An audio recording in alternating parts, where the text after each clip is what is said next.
Muy buenas a todos, bienvenidos a este nuevo video. En el día de hoy vamos a ver el tema de mamografía, una revisión de bibliografía o de literatura. Comencemos. Vamos a comenzar hablando de la anatomía y la histología básica de las mamas. Decimos que son glándulas epiteliales de origen ectodérmico cuya función específica es la producción de leche.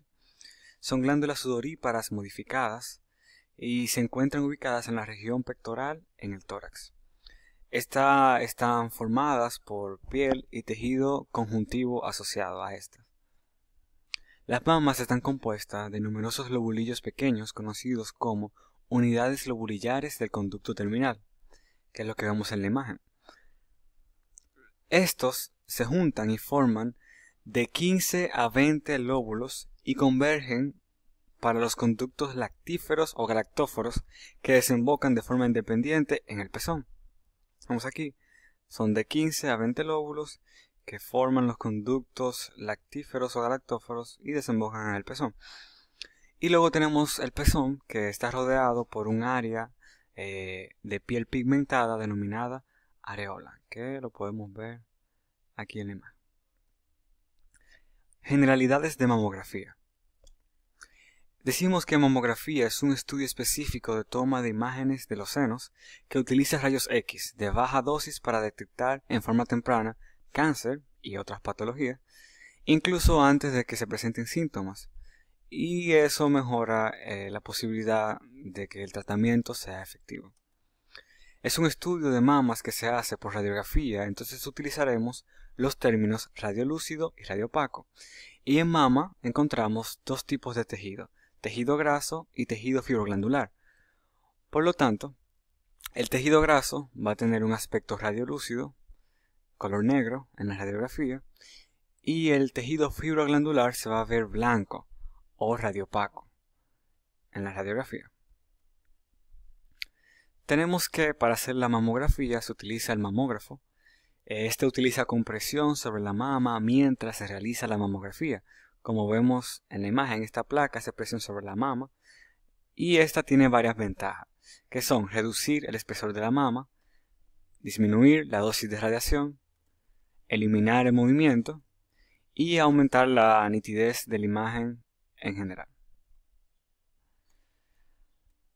Se utilizan dos proyecciones básicas en mamografía y son las siguientes: proyección oblicuo medio lateral y proyección cráneo caudal. La proyección oblicuo medio lateral tiene la ventaja de que muestra más contenido y que el músculo pectoral mayor se ve, y se ve como una opacidad triangular de vértice inferior a la altura del pezón. Esta opacidad de vértice inferior, aquí, que está aproximadamente a la altura de los pezones. Y tenemos la otra proyección cráneo caudal, que en esta muestra menos contenido y el pectoral mayor solo se ve del 30 al 40% de los pacientes. Si hablamos de oblicuo medio lateral, es decir, ponemos el mamógrafo, gira a 45 grados y de manera oblicua, 45 grados, el haz de rayos X pasa de medial a lateral. Y cuando hablamos de cráneo caudal, hablamos de que el haz de rayos X va desde el cráneo arriba al caudo o desde superior a inferior. La mama tiene diferentes composiciones, depende de la etapa de la vida, la persona, etc. Y aquí tenemos 4 imágenes que son los llamados diferentes tipos de mama. Tenemos en la imagen A, aquí, que esta mama tiene aproximadamente de un 0 a un 25% de tejido fibroglandular. Por lo tanto, es una mama que tiene abundante tejido graso, también llamada mama de reemplazo graso. En la imagen 2 tenemos una mama que tiene de aproximadamente un 25 a un 50% de tejido fibroglandular. Entonces tenemos tanto tejido graso como tejido glandular en la misma proporción. Esta mama también se conoce como mama fibroglandular dispersa. En la imagen C tenemos una mama que tiene aproximadamente de un 50 a un 75% de tejido fibroglandular. Es decir, que tiene mucho tejido fibroglandular y se llama heterogéneamente densa. Y por último tenemos en la imagen D una mama que tiene aproximadamente de 75 a 100% de tejido fibroglandular. Es decir, es mucho tejido glandular en comparación con el graso y es lo que se conoce como una mama densa. La imagen A podría corresponder a una mujer adulta que haya entrado en la menopausia y la imagen D podría corresponder a una adolescente. Continuemos. Bueno, para estudiar la mamografía tenemos que hacer una buena historia clínica, donde tengamos motivo de consulta, antecedentes quirúrgicos, traumáticos, procesos inflamatorios e infecciosos, lactancias con complicaciones o sin complicaciones, implantes, etc. También hay que verificar cicatrices, retracciones, asimetrías, verrugas, etc. Y también hacer una palpación semiológica apropiada de la mama. Ese es el primer paso para lograr un buen diagnóstico, tener una buena historia clínica. Entonces hablemos del análisis de una mamografía. Cuando se hace una mamografía, se debe analizar en búsqueda de masas, distorsión de las estructuras, asimetrías, calcificaciones, cambios en la piel y la areola y ganglios axilares. Vamos a comenzar revisando las masas. Las masas se definen como una lesión ocupante de espacio que se ve en dos proyecciones diferentes. Entonces, las lesiones que solo se ven en una proyección se describen como densidades. Estas masas se describen de acuerdo a tres factores o parámetros que son forma, márgenes y densidad. La forma puede ser circular, oval, lobular, irregular. Los márgenes pueden ser circunscritos, es decir, bien definidos, microlobulados con pequeñas ondulaciones, espiculados con líneas finas y radiadas a la periferia y con bordes parcialmente definidos, márgenes parcialmente definidos por la superposición del tejido glandular. Es decir, como vemos en la imagen, el tejido glandular y la masa tienen aproximadamente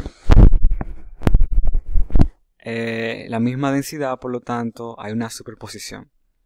Y por último tenemos la densidad, que esa puede ser densidad alta, baja o de la misma densidad que el tejido circundante o densidad grasa. Tenemos aquí el signo del halo. Consiste en una banda fina radiotransparente de 1 milímetro que se ve alrededor de muchas masas bien circunscritas. Su presencia no asegura benignidad. Y es lo que vemos aquí, esa banda radiotransparente que está alrededor de esta masa.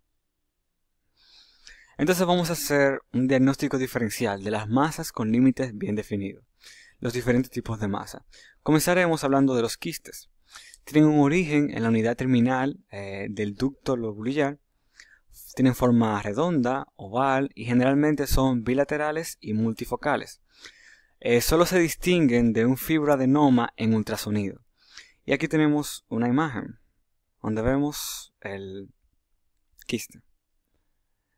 Tenemos los fibroadenomas, continuando, que tienen origen en la unidad terminal del ducto lobulillar y en el tejido conectivo circundante. Es un proceso hiperplásico y puede acompañarse de calcificaciones. De forma normal, pueden ser redondos u ovalados y generalmente son solitarios. Común en jóvenes y adolescentes, pero mayormente aparece en la tercera década de la vida. Tenemos los tumores filoides. Estos tumores filoides tienen un estroma muy celular y elementos epiteliales, un crecimiento rápido con un diámetro de 1 a 4 centímetros. Tienen forma redonda, oval o lobulada y márgenes relativamente bien definidos. Aparecen en la cuarta década de la vida aproximadamente, o con mayor frecuencia. Aquí tenemos una imagen de un tumor filoides. Continuamos. Hematoma. En ocasiones pueden manifestarse como una masa de bordes bien definidos y están asociados a un trauma o una complicación quirúrgica. Aquí tenemos la imagen de un hematoma.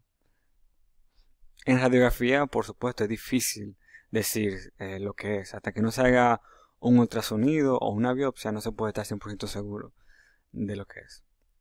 Tenemos un carcinoma circunscrito. Son carcinomas con márgenes bien definidos, bien circunscritos. Pueden ser mucinoso, un carcinoma papilar. Menos frecuentes, un carcinoma ductal, lobulillar e infiltrante. Aquí tenemos en la imagen una mamografía de una paciente que tiene un carcinoma mucinoso. Otras masas con límites bien definidos que podemos encontrar en radiografía son el quiste sebáceo, papilomas, el linfoma primario de mama, así también como metástasis. Ahora vamos a hacer el diagnóstico diferencial de masas con contenido grasos y límites bien definidos. Son masas que tienen límites bien definidos, pero su contenido es graso. Tenemos el quiste oleoso, rodeado de una cápsula conectiva y se presenta por liquefacción de la grasa. Entonces, esta tiene principalmente triglicéridos y está relacionado con antecedentes traumáticos o quirúrgicos. Aquí lo tenemos. Otro que podemos encontrar es el lipoma, masa radiotransparente rodeada por una cápsula fina, sin elementos fibroglandulares. Mírenlo aquí. Una masa radiotransparente, sin elementos fibroglandulares y que tiene densidad grasa. Y también tenemos los galactoceles. Estos son quistes llenos de leche que aparecen antes o después de la lactancia, debido a la variable cantidad de grasa presente en la leche materna. Aquí tenemos una imagen de un galactocele. Otras masas con contenido graso y límites definidos también son los ganglios linfáticos intramamarios y amartomas. No necesariamente contenido graso, pero sí también con límites bien definidos. Y continuamos.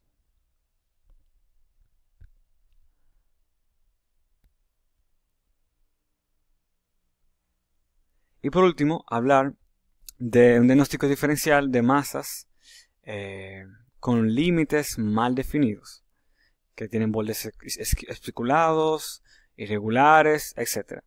Lo más frecuente que vamos a encontrar son el carcinoma ductal infiltrante, carcinoma lobulillar infiltrante, carcinoma ductal, cicatriz postquirúrgica, necrosis grasa, hematoma, absceso, entre otros. Y los menos frecuentes también van a ser carcinoma ductal in situ, adenosis esclerosante, linfoma, sarcoma, fibromatosis, fascitis nodular y mioblastoma de células de la granulosa. Aquí tenemos en la imagen un carcinoma ductal infiltrante. Vemos que es una masa sin bordes bien definidos, irregular, o sea, se extiende casi de manera difusa. Y tenemos también aquí un carcinoma ductal in situ. Esta es una ampliación, pero vemos, no es una masa que se pueda medir o que se pueda describir con facilidad. Y hasta aquí la primera parte del video. En la parte 2 vamos a concluir con el tema, tratando lo que nos falta, de lo que buscamos en una mamografía, y también vamos a ver un poco del diagnóstico utilizando la mamografía. Muchas gracias y nos vemos en la segunda parte.